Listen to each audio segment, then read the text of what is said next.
Hi hello ನಮಸ್ಕಾರ. ಎಲ್ಲರೂ ಹೇಗಿದ್ದೀರಾ? ಚೆನ್ನಾಗಿದ್ದೀರಾ ಅಂದ್ಕೊಂಡಿದ್ದೀನಿ.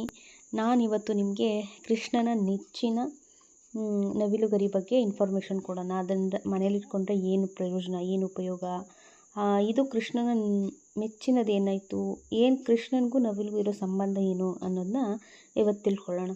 ಏನಂದರೆ, ಒಂದಿನ ಕೃಷ್ಣ ಮರದ ಕೆಳಗಡೆ ಕೂತ್ಕೊಂಡು ಕೊಳಲನ್ನ ಊದಬೇಕಾದ್ರೆ ಹಸುಗಳೆಲ್ಲ ಅದು ಕೊಟ್ಟಿಗೆಗೆ ಕರೆಯೋ ವಿಧಾನ ಅಂತೆ. ಹಾಗೆ ಕೂತ್ಕೊಂಡು ಇರಬೇಕಾದ್ರೆ ನವಿಲುಗಳೆಲ್ಲ ಬಂದು ನೃತ್ಯ ಮಾಡುವಂತೆ. ನೃತ್ಯ ಮಾಡಿ ಮನಸ್ಸು ಮೆಚ್ಚಿ ನವಿಲುಗಳ ರಾಜ ಪ್ರೀತಿಯಿಂದ ಕೃಷ್ಣನಿಗೆ ತನ್ನ ನವಿಲುಗರಿಗಳನ್ನ ಉಡುಗೊರೆಯನ್ನಾಗಿ ಕೊಡ್ತಾನಂತೆ. ಅದು ತಲೆಯ ಸುತ್ತ ಇರಬೇಕು ಯಾವಾಗಲೂ ಅಂತ ನವಿಲುಗಳ ರಾಜ ಬೇಡ್ಕೊತಾರಂತೆ.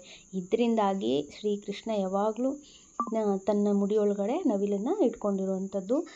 ಇದರಿಂದ ಏನು ಶ್ರೀಕೃಷ್ಣ ಸಂದೇಶ ಕೊಡ್ತಾರೆ ಅಂದರೆ, ಉಡುಗೊರೆ ದೊಡ್ಡದಾಗಲಿ ಚಿಕ್ಕದಾಗಲಿ ಅದನ್ನು ತೂಕ ಮಾಡಿ ನೋಡಬಾರ್ದಂತೆ, ಪ್ರೀತಿಯಿಂದ ಇಸ್ಕೋಬೇಕು ಅನ್ನೋದನ್ನ ಅವರು ಹೇಳ್ತಾರೆ ಇದರಲ್ಲಿ. ಹಾಗಿದ್ರೆ ಬನ್ನಿ, ಅದನ್ನ ಮನೇಲಿಡೋದ್ರಿಂದ ಏನು ಪ್ರಯೋಜನ, ಉಪಯೋಗ ಏನು ಅಂತ ತಿಳ್ಕೊಳ್ಳೋಣ.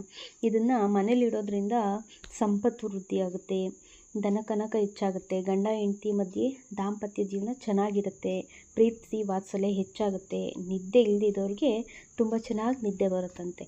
ಹಾಗಾದರೆ ಇದನ್ನೆಲ್ಲ ಯಾವ್ಯಾವ ದಿಕ್ಕಲ್ಲಿಟ್ಟರೆ ಹೇಗೆ ಪ್ರಯೋಜನ ಅನ್ನೋದನ್ನ ತಿಳ್ಕೊಳ್ಳೋಣ. ಮೊದಲನೇದಾಗಿ ಈಶಾನ್ಯ ಮೂಲೆ. ಈಶಾನ್ಯ ಮೂಲೆಯಲ್ಲಿ ಇರೋದ್ರಿಂದ ಧನ ಕನಕಾದಿಗಳು ಅಭಿವೃದ್ಧಿ ಆಗುತ್ತಂತೆ. ಮನೆಯಲ್ಲಿ ಅದು ಈಶಾನ್ಯ ಮೂಲೆಯಲ್ಲಿ ಇದ್ರೇ ಶೋಭೆ ಒಳ್ಳೆಯದು ಅಂತ ಹೇಳ್ತಾರೆ. ಇನ್ನು ಬೆಡ್ರೂಮಲ್ಲಿ ಈಶಾನ್ಯ ಮೂಲೆಯಲ್ಲಿ ಇಡೋದ್ರಿಂದ ಗಂಡ ಹೆಂಡತಿ ಬಾಂಧವ್ಯ ಚೆನ್ನಾಗಿರುತ್ತೆ ಅಂತ ಹೇಳ್ತಾರೆ.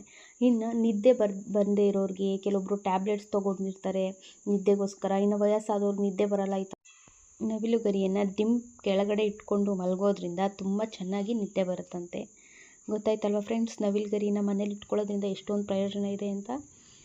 ಈ ಇನ್ಫಾರ್ಮೇಷನ್ ನಿಮ್ಗೆ ಇಷ್ಟ ಆದರೆ ಲೈಕ್ ಮಾಡಿ, ಸಬ್ಸ್ಕ್ರೈಬ್ ಮಾಡಿ, ಮರೀದೆ ಬೆಲ್ ಐಕನ್ ಕ್ಲಿಕ್ ಮಾಡಿ ನೆಕ್ಸ್ಟ್ ನೋಟಿಫಿಕೇಷನ್ಗಾಗಿ.